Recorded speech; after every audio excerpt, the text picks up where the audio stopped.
Fala aí pessoal, tudo bem? Sejam bem-vindos a mais um vídeo. Lucas aqui do canal Prepare o Hardware, de volta com os reviews de SSDs. Eu tenho trazido vários desses, de várias marcas aqui no canal, e uma das que vocês mais pedem são os da XPG, que eu vejo que tem vendido bastante nas lojas, chama a atenção de vocês, e é por isso que eu trouxe aqui mais um modelo, dessa vez o S41 TUF, que tem esse nome por uma parceria com a ASUS, né? TUF é uma linha intermediária da ASUS, que tem placa de vídeo, placa-mãe, eles têm trazido periféricos.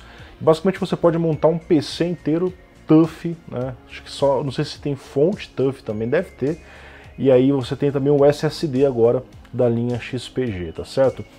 Eu tenho aqui a versão de 1 TB, você pode encontrar as versões de 256, versões de 512 também no mercado, tá? Essa aqui é a versão mais rápida, maior capacidade dentro da linha TUF, só que você pode encontrar SSDs de 2 TB e até mais na XPG em outros modelos disponíveis, tá certo? Sobre a performance, que é uma coisa que muitos de vocês querem saber, né? Quando vê um SSD, a primeira coisa que se olha, quanto que ele entrega de leitura e de gravação sequencial, tá? O TUF S41 da XPG, ele entrega até 3.500 MB por segundo de leitura sequencial, e a leitura normalmente é o que a gente encontra mesmo nos testes, nos benchmarks, porque isso é uma coisa mais fácil de ser feita. Agora, a gravação é o calcanhar de Aquiles dos SSDs, porque nem sempre alcança aquilo que o fabricante fala. Aqui no caso, 3.000 MB por segundo é o máximo, mas isso depende de software para software, tá? Então existe uma variação, e se o dispositivo estiver quente demais, a tendência é que ele grave de uma forma mais lenta, justamente por conta da alta temperatura, o thermal throttling. E conforme você vai enchendo o SSD, em uma gravação mais longa, a tendência é que ele caia bastante, agressivamente a gravação, que é o que eu vou mostrar para vocês nesse vídeo. Isso não é uma característica apenas do S41, todos os SSDs, com raríssimas exceções, ele vou colocar 1%, não fazem algum tipo de queda durante uma gravação sequencial, tá certo? Em relação, então, à parte interna dele, resumidamente, ele tem um controlador da Realtek, o RTS5762, que foi usado em outros produtos da XPG. Ele tem NAND Samsung 3D V4 64 layers, que inclusive você pode encontrar uma variação de NANDs, por exemplo, NANDs da Micron na versão de 512, como foi encontrado pelo Gabriel Ferraz, lá do Adrenaline, no review dele, né, na versão de 512. Então, essas NANDs, pelo que eu consultei com ele, inclusive, são NANDs de boa qualidade. E ele tem 128 MB de RAM e 64 MB HMB, que faz ali o uso da memória RAM da máquina para acelerar um pouco o processo, tá certo? Enfim, vamos então para a parte prática, começar com a temperatura, que acaba sendo o terror dos SSDs, porque é um dispositivo muito compacto, com componentes de alta performance, ele já está grudado na placa-mãe, você fixa direto na placa-mãe, que é uma região que acaba ficando muito quente, próximo de placa de vídeo, próximo de VRM, próximo de chipset. Isso quando não é em notebook, né, que é pior ainda, que é um lugar bem enclausurado, sem ventilação. Enfim, eu fiz um teste aqui então de gravação intensa durante 15 minutos para a gente ver o que acontece com o SSD. Rapidamente ele sai ali do seu estado ocioso por volta dos 35 graus e vai rapidamente ali, depois de 2 minutos alguma coisa, para mais de 70 graus. Observe que 70 graus é o limite máximo operacional da controladora, então acima disso a tendência é que ocorra thermal throttling, ou seja, haja uma redução de performance para que não continue subindo até chegar a um ponto crítico. Então a média que eu observei aqui nos meus testes foi de 71 graus, ou seja, está próximo do que a controladora teoricamente trabalha, e o máximo pico foi de 81 graus, tá? Então há uma variação. A temperatura dele, no geral, é quente, mas próximo do limite. Eu já vi SSDs muito mais quentes que esse. Mas eu fiz um teste extra, que é colocar junto com o dissipador da placa-mãe, sem tirar esse dissipador aqui. Inclusive a XPG fala que reduz uns 10 graus, né? É melhor ter do que não ter. Mas eu faço um teste com 2 dissipadores, que é esse que tem aqui, mais o dissipador que vem em uma placa-mãe. Pode ser que nem todos os dissipadores permita que você use um SSD também com o dissipador. No caso, a placa que eu uso da Gigabyte, que é uma X570 Aorus Elite, dá para colocar ele e mais o dissipador por cima, que tem thermal pad e mais metal. Basicamente, nós temos uma redução muito drástica na temperatura de quase 20 graus ali, vocês estão vendo, né? Então dá certo esse tipo de coisa que eu faço, porque ele transfere o calor desse dissipador para o bloco de cima e faz com que a gente consiga ter mais performance a longo prazo e melhor estabilidade do dispositivo, tá certo? Na imagem térmica, nesses momentos críticos, eu mostrei ali para vocês que ele bateu 71,7 graus, que é exatamente o mesmo valor médio de temperatura que nós encontramos no sensor via software, que mostra que os resultados parecem bem precisos, tá certo? E agora o teste de gravação sustentada, que é o SLC Cache, aquilo que eu falei para vocês. Quando a gente começa a gravar no SSD, ele está zeradinho, você começa a fazer os primeiros benchmarks, tudo parece bem, mas conforme você vai enchendo a unidade, ele vai esquentando, as coisas ficam bem deterioradas, tá?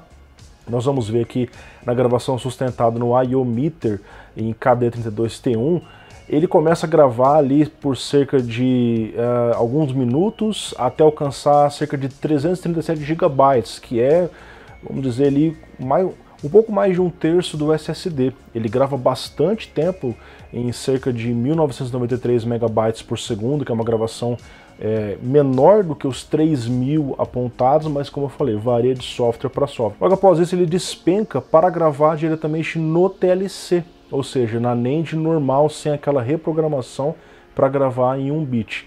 Isso faz com que ele, além de gravar no TLC, já está ocorrendo data folding, que é a reprogramação, e ele despenca muito a gravação, que passa a gravar em 163 megabytes por segundo, tá? Tendo como a velocidade média final, então, 236 megabytes por segundo, que é uma velocidade baixa, mas se você coloca também outros SSDs, o SATA ou outros M2, acaba acontecendo isso e varia de acordo com o dispositivo. Uns têm menos SLC Cache e uma velocidade sustentada um pouco maior, outros têm mais e maior, enfim. Aí vocês podem conferir nos diversos reviews que eu já trouxe aqui no canal. De uma forma geral, a quantidade de SLC Cache é muito boa, tá? A gente encontra até modelos com bem menos do que isso.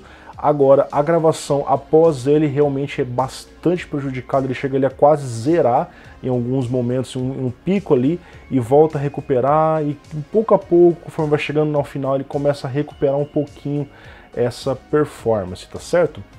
Bom, sobre então os benchmarks em comparação com outros produtos, nós vemos aqui em SSD de leitura sequencial, ele pegando 2.892 megabytes por segundo, conforme eu falei, há uma variação, ele se encontra ali muito próximo ao SX 8200 Pro e acima do Cardea 2512 e também do KC2000 da Kingston, que já é uma versão antiga, já tem o KC2500, né?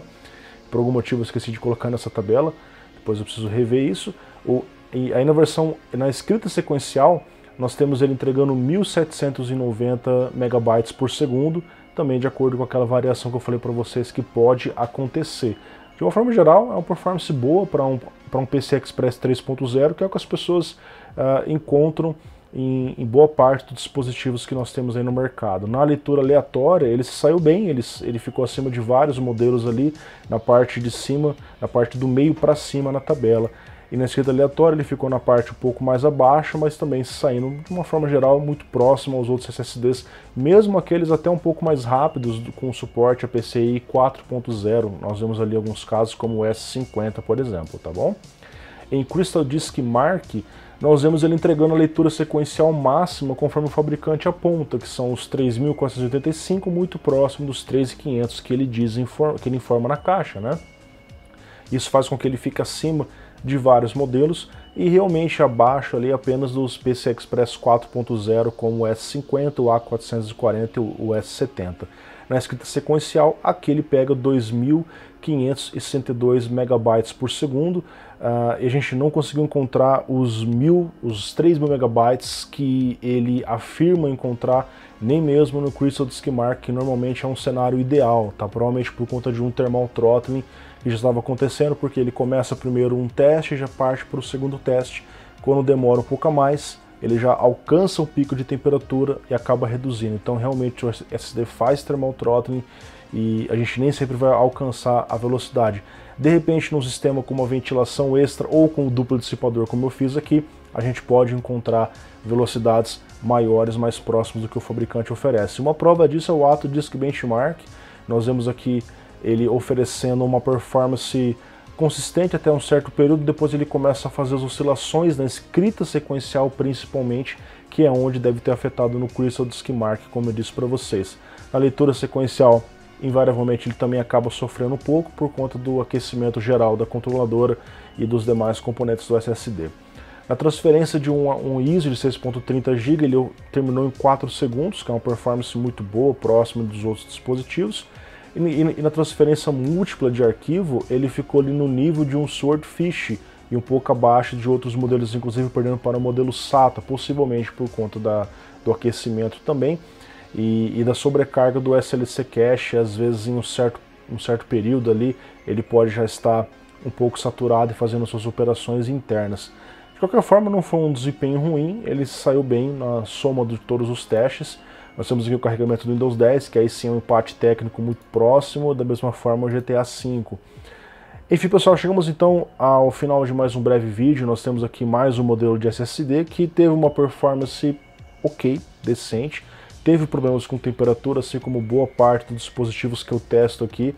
Os NVMe acabam esquentando bastante, ainda mais os 4.0, esquentam muito, a maioria deles vem com um dissipador grandão, porque o negócio é complicado, especialmente na controladora, tá? Então é importante que vocês saibam que ele pode ter variações de performance de acordo com essas questões. A capacidade do SSD, o quanto você encheu ele, o tempo que você está fazendo uma gravação, uma leitura e a temperatura, isso afeta bastante. Então o que você pode fazer para minimizar é, no caso, ter um gabinete bem ventilado e, se você quiser, se sua placa-mãe tiver suporte e você conseguir encaixar os dois dissipadores, o que ele já vem e o que a sua placa-mãe já oferece, use os dois, assim você tem, conforme eu mostrei aqui, uma temperatura menor, consequentemente a performance sustentada acaba sendo um pouco melhor. Sobre os preços dele, antes que eu esqueça de comentar com vocês, nós temos as versões de 1 TB que você acha ali na casa dos R$1.000, às vezes um pouco a menos, dependendo da loja que você pesquisa. Por exemplo, você chega a achar por R$919, que é um preço razoável para uma versão de 1 TB,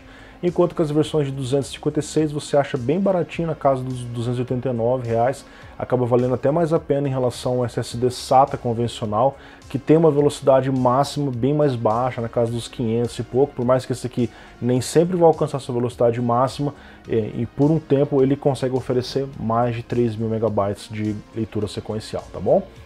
Então é isso, espero que tenham gostado, um grande abraço e eu fico por aqui. Valeu, tchau, tchau.